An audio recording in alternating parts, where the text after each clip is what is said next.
Students, current electricity chapter खत्म हो चुका है। उसके कुछ हमने न्यूमेरिकल भी करा दिए हैं, लगभग हर तरीके के न्यूमेरिकल करा दिए हैं। लेकिन हमने आज कुछ और इम्पोर्टेंट सिलेक्टेड न्यूमेरिकल हम लेके आए हैं। ठीक है, तो पहला हमारा जो न्यूमेरिकल है ये, how will the resistance of conductor, how will the resistance of conductor changes if it's diameter is doubled and length remains same। मतलब कह रहा कि अगर एक कंडक्टर है उसके डायामीटर को डबल कर दिया जाए और लेंथ को सेम रखा जाए तो रेजिस्टेंस कितना चेंज होगा। ठीक है, तो मान लीजिए हमारा पहले कंडक्टर ये था। ठीक है, तो कंडक्टर ये है, तो डायामीटर इसका मान लीजिए सिचुएशन में क्या है, डी। इसका डायामीटर डी है तो इसका एरिया ए होगा, लेंथ एल है, रेजिस्टेंस आर है, रेजिस्टिविटी रो है। तो इसका रेजिस्टेंस हमारा कितना होगा, resistance is equal to rho L by A. इसको इक्वेशन मान लीजिए। अब हमने क्या कर दिया, डायामीटर डबल कर दिया। तो डायामीटर डबल होने के बाद इसके डायामीटर को मान लीजिए क्या, डी डैश। तो D dash is equal to कितना होगा, 2d। D dash is equal to 2d होगा। अब इसका एरिया ऑफ क्रॉस सेक्शन मान लीजिए क्या, ए डैश। रेजिस्टेंस भी चेंज हो गया तो क्या हो गया, आर डैश। रो नहीं चेंज होगा क्योंकि क्या है, मटेरियल सेम है। और लेंथ भी नहीं चेंज करना क्योंकि क्वेश्चन में हमें दिया है लेंथ सेम रखना है। ठीक है, तो अब इसके लिए रेजिस्टेंस का फॉर्मूला हम क्या लिखेंगे, R dash is equal to rho L by A dash. हम इन दोनों इक्वेशन को डिवाइड करते हैं। तो जब डिवाइड करेंगे क्या होगा, R by R dash is equal to, देखो इन दोनों को जब डिवाइड करेंगे तो ये और ये कट जाएगा, ए डैश ऊपर चला जाएगा, ये नीचे हो जाएगा क्योंकि इसका क्या हो जाता है, रेसिप्रोकल। तो हमारा क्या होगा, R is equal to A dash by A. अब देखो ए डैश पहले हमें लिखना है, तो ए डैश क्या, ये सर्कुलर होता है तो क्या होगा, पाई आर स्क्वायर। लेकिन R की जगह हमें क्या लिखना है, डायामीटर। तो R इज इक्वल टू क्या होता है, D बाई 2। तो यहां पर क्या होगा, पाई डी डैश बाई 2 का स्क्वायर अपॉन, यहां पर इसके लिए होगा पाई डी बाई 2 का स्क्वायर। पाई पाई कट गया। अब इसका रेसिप्रोकल होगा, तो सॉरी इसका रेसिप्रोकल नहीं होगा, ये वाला 2 ऊपर जाएगा, 2 नीचे। ठीक है, ये तो 2 कट जाएगा, ये क्या बचेगा, डी डैश का स्क्वायर अपॉन डी स्क्वायर। ठीक है, डी डैश का स्क्वायर अपॉन डी डैश का, सॉरी डी डैश का स्क्वायर अपॉन डी का स्क्वायर। अब देखो डी डैश की वैल्यू हमें गिवन है, D dash is equal to 2d। तो डी डैश की जगह हम 2d रख देंगे तो ये होगा 2d का स्क्वायर अपॉन डी का स्क्वायर। तो ये डी स्क्वायर, ये डी स्क्वायर कट जाएगा। अब इस 2 का स्क्वायर कितना होगा, 4। तो मतलब r by R dash is equal to कितना होगा, 4। मतलब r ratio r dash is equal to 4 ratio 1। अगर इसको देखो और सॉल्व करेंगे तो ये हमारा r dash is equal to हो जाएगा 1 बाई 4 r। मतलब रेजिस्टेंस हमारा इनिशियल रेजिस्टेंस का 1/4 हो जाएगा।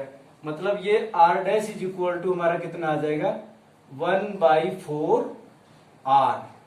ये हमारा आंसर आएगा। एक क्वेश्चन, ये बहुत इंपॉर्टेंट क्वेश्चन, इसमें है 3 identical bulb are connected in parallel. Question है 3 identical bulb are connected in parallel with a battery, draw current 6 ampere. मतलब ये तीनों मिलके 6 एम्पियर का करंट यहां से ड्रॉ कर रहे हैं। उसके बाद कह रहे हैं if one bulb is fused then what will be total drawn current from the battery. मतलब अगर इनमें से एक बल्ब फ्यूज हो जाए तब टोटल कितना करंट ये ड्रॉ करेगी, और इन दोनों के करंट पर भी बाकी जो 2 बल्ब हैं उनके भी करंट पर क्या फर्क पड़ेगा, ये हमें बताना है। ठीक है, ये बहुत इंपॉर्टेंट क्वेश्चन है। तो देखिए मान लीजिए बैटरी का पोटेंशियल कितना है, V। अब ये तीनों क्या है, आइडेंटिकल बल्ब। आइडेंटिकल बल्ब का मतलब ये सबका रेजिस्टेंस क्या होगा, सेम। तो इसका भी रेजिस्टेंस R, इसका भी रेजिस्टेंस R, इसका भी रेजिस्टेंस R। ठीक है, तो यहां से टोटल कितना जा रही है, 6 एम्पियर की करंट। तो जब रेजिस्टेंस सेम है, ठीक है, तो यहां से 6 एम्पियर की करंट जा रही है तो हम इसका पोटेंशियल डिफरेंस पता कर ले। वैसे तो देखो मैं आपको बता रहा हूं, जब सारे रेजिस्टेंस बराबर होते हैं तो सब में, मैं शॉर्टकट पहले बता दे रहा हूं, जब रेजिस्टेंस सारे बराबर है तो उस केस में करंट जो होती है सब में इक्वल डिवाइड हो जाती है। तो ये जैसे 6 एम्पियर की करंट है तो 2 एम्पियर की करंट यहां जाएगी, 2 एम्पियर की करंट यहां जाएगी और 2 एम्पियर की करंट यहां जाएगी। ठीक है, तो हमारा ये अब जब ये फ्यूज हो जाएगा, एक बल्ब फ्यूज हो गया तो मान लीजिए ये वाला फ्यूज हो गया, ये जब फ्यूज हो जाएगा तो यहां से तो कोई भी करंट नहीं जाएगी। ठीक है, तो इसमें कितनी करंट जाएगी, इसमें करंट जाएगी। तो देखो ये दोनों क्या पैरेलल में कनेक्टेड है, तो इस सिचुएशन में जो पोटेंशियल डिफरेंस, कितना पोटेंशियल डिफरेंस है 2 into R, B is equal to कितना होगा 2 इंटू आर, क्योंकि 2 एम्पियर की करंट जा रही है, आर रेजिस्टेंस है, तो ये पोटेंशियल डिफरेंस कितना आएगा 2R। तो जब एक फ्यूज हो जाएगा तब भी ये तो वही रहेगा ना 2 इंटू आर, तब भी पोटेंशियल डिफरेंस क्या होगा सेम। तो इसमें कितनी आएगी, इसमें फिर उस सिचुएशन में क्या आएगी 2 एम्पियर फ्यूज होने के बाद भी बाकी बल्ब में क्या होगा सेम करंट फ्लो होगा, क्योंकि पोटेंशियल डिफरेंस सेम होता है। मतलब इनकी करंट पर कोई भी फर्क नहीं पड़ेगा, लेकिन टोटल करंट तो चेंज हो जाएगी, क्योंकि इसमें कोई करंट नहीं जा रही है। तो टोटल करंट हमारी कितनी आ जाएगी 2 + 2 is equal to 4 ampere, 4 ampere की करंट फ्लो होगी। तो ये समझ लीजिए कि ये बहुत इंपॉर्टेंट क्वेश्चन है। तो ये तो मैंने बता दिया, तब तीनों क्या है जब बराबर होंगे तो सब में इक्वल करंट फ्लो होगी। तो पोटेंशियल डिफरेंस सब में पैरेलल में बराबर होता है, तो जो इसमें पोटेंशियल डिफरेंस होगा वही इसमें होगा, वही इसमें होगा। तो अगर बैटरी का पोटेंशियल डिफरेंस पता करना है तो क्या होगा, इसमें कितनी करंट जा रही है 2, इसका रेजिस्टेंस तो 2 इंटू आर, तो बैटरी का पोटेंशियल डिफरेंस कितना होगा 2R। ठीक है, अब क्या हुआ एक फ्यूज हो गया, यहां से कोई करंट नहीं जा रही है, लेकिन बैटरी का पोटेंशियल डिफरेंस थोड़ी चेंज हो रहा है। तो बैटरी का अगर पोटेंशियल डिफरेंस नहीं चेंज हो रहा है तो बाकी जो बल्ब है उसमें तो सेम करंट जाएगी जो पहले से जा रही थी, तो इसमें भी 2 एम्पियर जाएगी और इसमें भी 2 एम्पियर जाएगी। मतलब बाकी बल्ब में जो करंट जा रही है उसमें कोई भी चेंज नहीं आएगा। हाँ, नेट करंट चेंज हो जाएगी, क्योंकि इन दोनों का सम क्या हो जाएगा 4 एम्पियर। तो ये आपको याद रखना है जब क्वेश्चन इस टाइप का, यहाँ तो दोनों आइडेंटिकल है, आइडेंटिकल ना भी हो तो अगर कोई बल्ब 3 बल्ब दिए, सारे 3 बल्ब 4 बल्ब जितने भी हो पैरेलल में कनेक्टेड हैं और उनमें से कोई एक बल्ब फ्यूज हो जाता है, तो बैटरी का तो पोटेंशियल डिफरेंस क्या होता है सेम। तो पोटेंशियल डिफरेंस रेजिस्टेंस बल्ब के अक्रॉस तो चेंज नहीं होगा, तो जो इंडिविजुअल बल्ब का अपना करंट होता है वो तो नहीं चेंज होगा, लेकिन नेट करंट चेंज हो जाएगी। तो नेट करंट हमारी कितनी आ जाएगी 4 एम्पियर।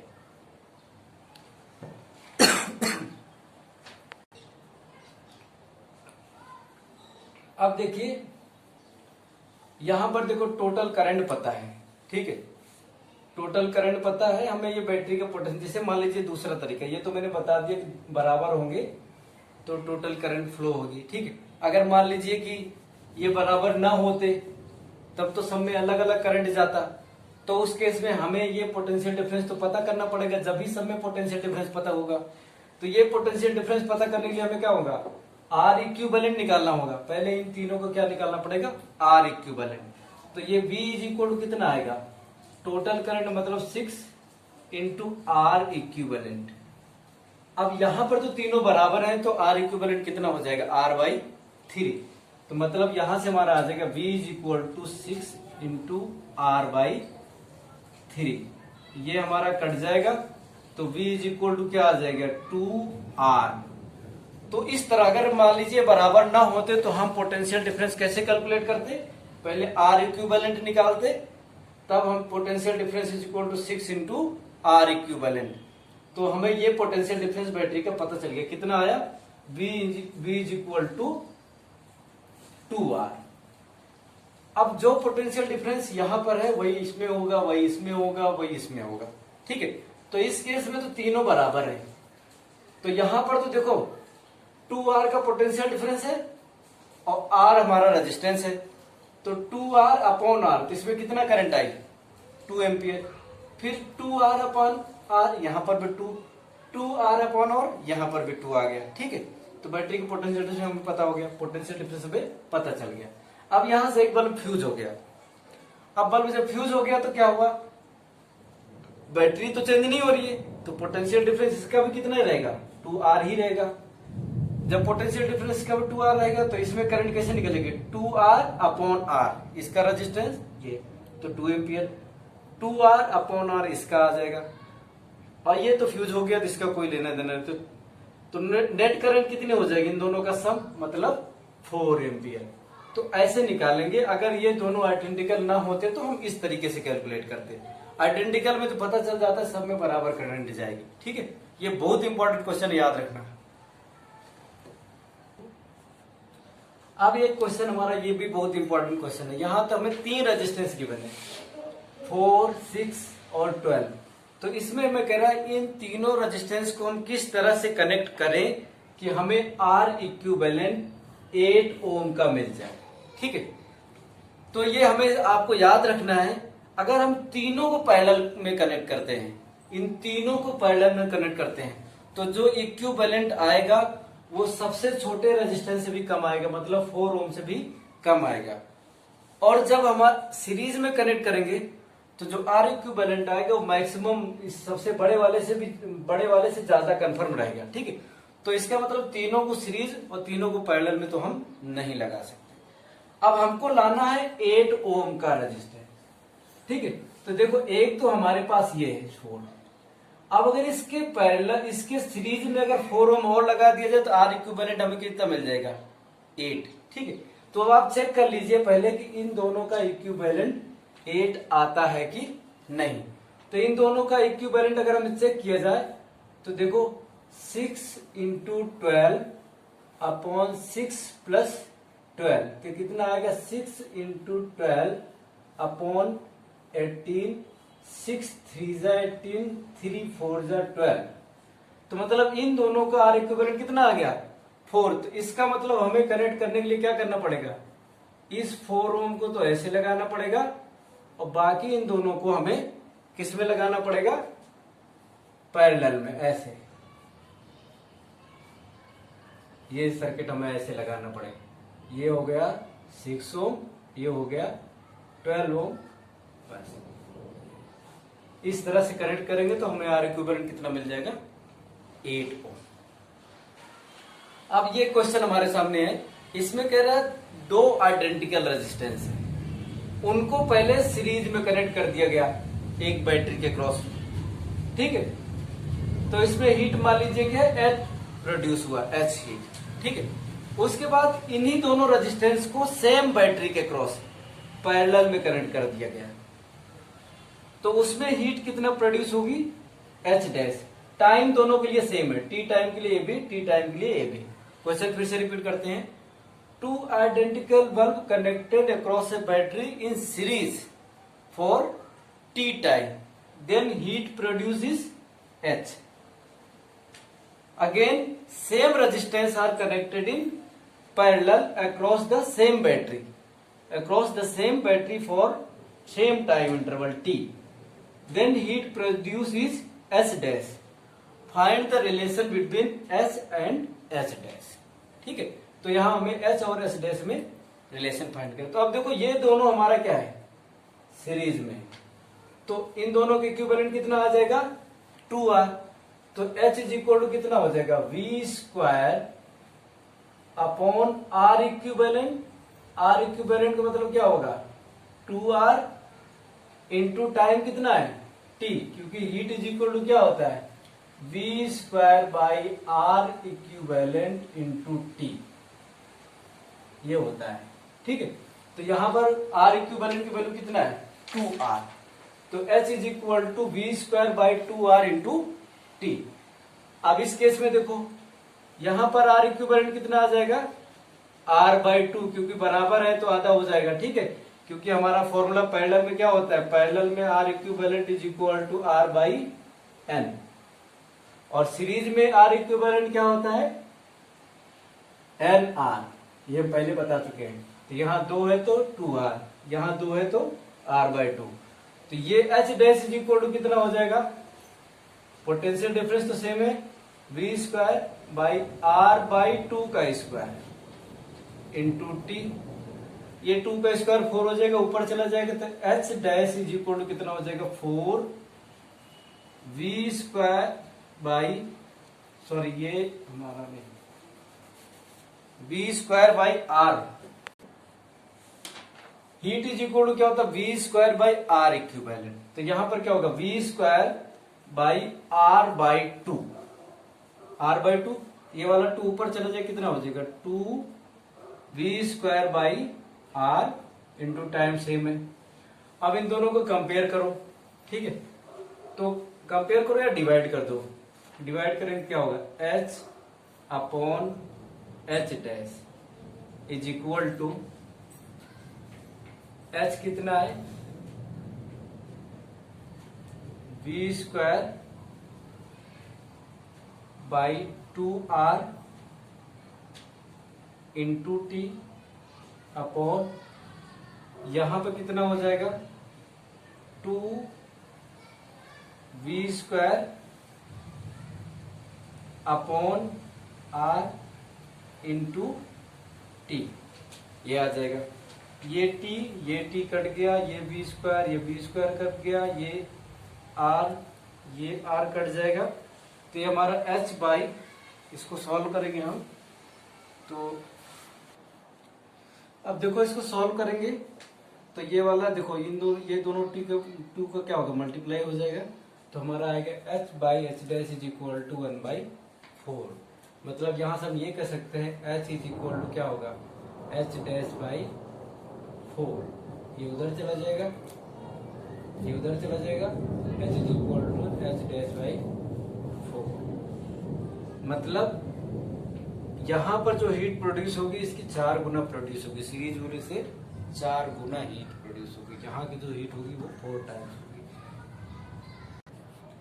अब एक क्वेश्चन हमारे सामने है, ठीक है, क्वेश्चन में एक एक्सपेरिमेंट किया गया जिसमें डिफरेंट वोल्टेज पर, मतलब किसी कंडक्टर के लिए डिफरेंट वोल्टेज पर करंट कैलकुलेट की गई, और ये हमारा एक चार्ट बना, मतलब 4 वोल्ट पर 1 एम्पियर करंट, 6 वोल्ट पर 1.5 एम्पियर करंट, 6 वोल्ट पर 1.5 एम्पियर, 4 वोल्ट पर 1 एम्पियर, 6 वोल्ट पर 1.5 एम्पियर, 8 वोल्ट पर 2 एम्पियर, और 10 वोल्ट पर 2.5 एम्पियर, और 12 वोल्ट पर 3 एम्पियर करंट मिली। तो आप इसमें कह रहा है कि प्रूफ करो कि ये ओम्स लॉ को फुलफिल कर रहा है, ठीक है। तो ओम्स लॉ क्या होता है, V is equal to I R, ठीक है, मतलब R हमेशा क्या होना चाहिए, कांस्टेंट हमारा होना चाहिए, V बाई आई।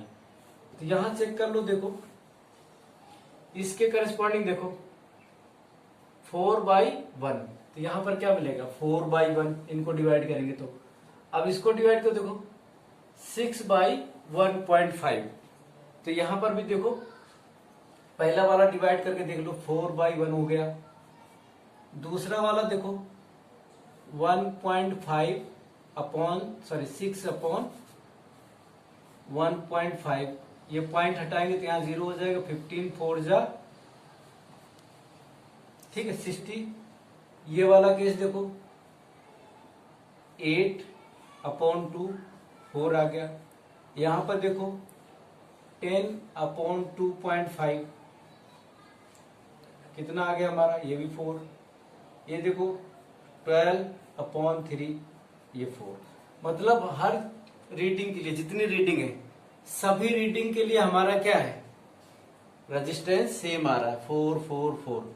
तो अगर V बाई आई की वैल्यू कांस्टेंट आ रही है तो इसका मतलब क्या है, ओम्स लॉ को ये सही है, तो ये हमारी जो रीडिंग है ये ओम्स लॉ को फुलफिल कर रही है, ठीक है। ये हमें बताना था, प्रूफ करो कि ये ओम्स लॉ को फुलफिल कर रहा है। तो ओम्स लॉ को देखो फुलफिल किया, ऐसे चेक कर लेंगे हम। अब एक क्वेश्चन हमारे सामने है, एक बल्ब है जिसकी रेटिंग हमें गिवन है 220 वोल्ट और 100 वाट, ठीक है। कह रहा है इसको जब 110 वोल्ट पर कनेक्ट करेंगे तो कितना हीट प्रोड्यूस करेगा, ठीक है, इसकी पावर कितनी आएगी। तो देखो अब जितना रेटिंग है उतने तो कनेक्ट नहीं किया, तो इसका मतलब 100 वॉट तो हीट ये नहीं प्रोड्यूस करेगा, ठीक है। तो अब इसको हमें 110 पे कनेक्ट कर रहे हैं, तो चेक करते हैं। तो इसके लिए हमें क्या करना पड़ेगा, सबसे पहले इस बल्ब का रेजिस्टेंस निकालेंगे। तो रेजिस्टेंस इज इक्वल टू क्या होगा, V square by P, rating voltage upon rating power, क्योंकि P इज इक्वल टू क्या होता है, V स्क्वायर बाई R। यहां से R इज इक्वल टू देखो 220 इंटू 220 अपॉन P कितना है 100, ये कट गया, मतलब 22 इंटू 22। ठीक है, अब देखो कनेक्ट किस पर कर रहे हैं, 110 वोल्ट पे, तो पावर हमें निकालना है। तो पावर इज इक्वल टू क्या हो जाएगा, V square by R। V कितना है 110 इंटू 110 अपॉन R कितना है 22 इंटू 22। यहां से देखो ये कट करेगा, यहाँ 10, यहाँ 2, यहाँ 10, यहाँ 2, ये हो जाएगा 100/4, मतलब ये कितना हो गया 25। तो हीट प्रोड्यूस कितना हो जाएगा 25 वॉट, पावर इसकी कितनी हो जाएगी इतना 25 वॉट, मतलब 25 जूल एनर्जी पर सेकंड ये प्रोड्यूस करेगा। अब हमें क्वेश्चन है, बहुत सारे बल्ब गिवन है, ठीक है, several bulb are designed, rating voltage कितना है 220 वोल्ट एंड 10 वोल्ट। बल्ब है बहुत सारे जिनकी रेटिंग क्या है 220 वोल्ट और 10 वोल्ट। तो कह रहा है कि ऐसे कितने बल्ब हम 220 वोल्ट सप्लाई के अक्रॉस कनेक्ट कर सकते हैं अगर मैक्सिमम अलाउ करंट कितना है 5 एम्पियर। मतलब इस तरीके के कितने बल्ब हम 220 वोल्ट के क्रॉस कनेक्ट कर सकते हैं कि अगर मैक्सिमम करंट कितना सप्लाई हो 5 एम्पियर। तो देखो मान लीजिए कि हम कितने कनेक्ट कर सकते हैं n, मान लीजिए n बल्ब कनेक्ट करेंगे, तो इस बल्ब का रेजिस्टेंस मान लो कितना है R, तो सबका रेजिस्टेंस क्या होगा R। तो R बल्ब हमें क्या करना है पैरेलल में कनेक्ट करना है, क्योंकि सप्लाई तो पैरेलल में कनेक्ट करते हैं, R R ऐसे डैश डैश, यहां पर हम n बल्ब कनेक्ट कर दिया हमने, ये nth। अब इसको हमने क्या कर दिया 220 वोल्ट के क्रॉस, तो मैक्सिमम करंट अलाउड कितना है 5 एम्पियर। तो we have to calculate number of bulb. तो देखो अब R इक्विवेलेंट कितना होगा, सभी बराबर अगर पैरेलल कनेक्ट होते तो R इक्विवेलेंट कितना होता है, R equivalent is equal to हमारा हो जाएगा R बाई N। अब यहां से R की वैल्यू निकाल लेंगे, तो R की वैल्यू हमारी कितनी आएगी V square by P। V square कितना है 220 इंटू 220 अपॉन P कितना है 10, ये कट जाएगा, तो हमारा R कितना आ जाएगा 220 इंटू 22। अब हमारा R इक्विवेलेंट कितना हो जाएगा R बाई N, मतलब 220 into 22 upon N, R equivalent हो जाएगा। अब यहां से मैं इसको 220 वोल्ट सप्लाई में कनेक्ट किए हैं, तो ये करंट कितना आ रही है मैक्सिमम 5 एम्पियर। तो इसका मतलब हमारा क्या हो जाएगा R इक्विवेलेंट, मतलब ये इंटू 5 एम्पियर, मतलब R equivalent into 5 is equal to कितना आ जाएगा 220। तो यहां पर R इक्विवेलेंट की वैल्यू कितना है 220 into 22 upon N into 5 is equal to 220। 220 से 220 कट गया, ठीक है।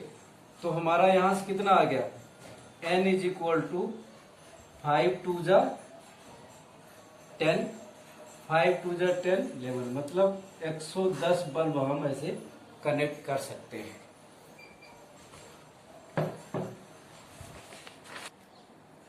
तो इसमें टोटल नंबर ऑफ बल्ब कितना आया 110, मतलब इस तरीके के हम 110 बल्ब पर 220 वोल्ट के क्रॉस कनेक्ट कर सकते हैं अगर मैक्सिमम अलाउड करंट कितना है 5 एम्पियर, ठीक है। तो ये भी एक बहुत इंपॉर्टेंट क्वेश्चन है। तो आज हमने जितने क्वेश्चन करा ये भी बहुत सारे बहुत ज्यादा इंपॉर्टेंट क्वेश्चन है। ठीक है, इसको आप अच्छे से देखेंगे, अच्छे से सॉल्व करना। अब इस चैप्टर में मतलब आप लोग बढ़िया से करेंगे तो गारंटीड है कि आप सारे के सारे क्वेश्चन बोर्ड के कर पाएंगे। ठीक है, इवन आप एनटीएससी तक के क्वेश्चन आप इस चैप्टर के कर सकते हैं अगर अच्छे से पढ़ेंगे, क्योंकि हमने सारे टाइप के क्वेश्चन और अच्छे लेवल के क्वेश्चन 10th लेवल में जितना लेवल हो सकता है उतना मैंने करा दिया है। ठीक है, और मैं अब नेक्स्ट टाइम से आपका next chapter magnetism, magnetic effect of current.